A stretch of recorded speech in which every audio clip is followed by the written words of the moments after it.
Sa gitna ng kagubatan sa labas ng bayan ng Albania, may isang binatang nakagapos sa puno ng higera.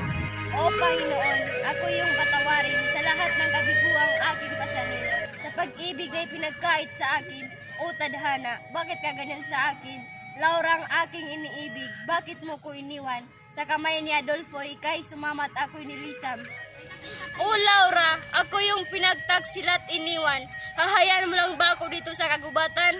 Alam kong hindi mo matim ang mahal mo sa kahinagpisan. Ipakapaito naman ka ng tadhana. Kahabag-habag tila wala ng pag-asa. Nasaan ka tutulungan kita? Dudumangat at dudubayan kita.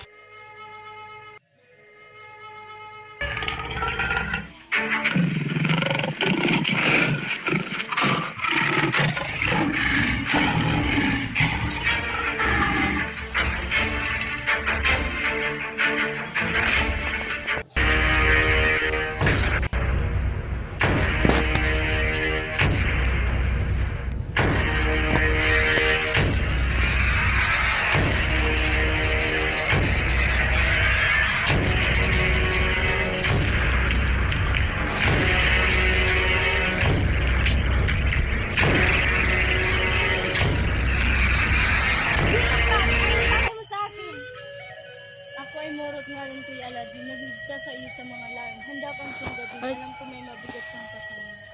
At ikinuwento ni Florante kay Aladin ang kanyang naging buhay sa bayan ng Albania. Isang araw, tinipon ni Gurong Antenor ang kanyang mga estudyante para sa pagtatalo nila Florante at Adolfo sa pagdula. At doon na nagsimulang magalit si Adolfo kay Florante. Biglang nakarinig sina Florante at Aladin ng isang tunog na pamilyar sa kanila. Sino yon? Kwento rin ni Laura ang kanyang naging buhay nung dumating sa kanyang buhay si Adolfo.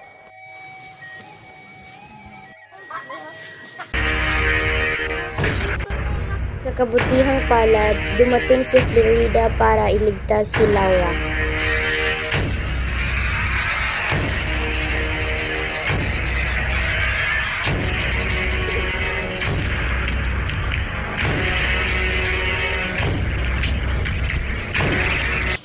Dito nagtatapos ang pag-iibigan ni Florante at Laura at Florida at Aladin.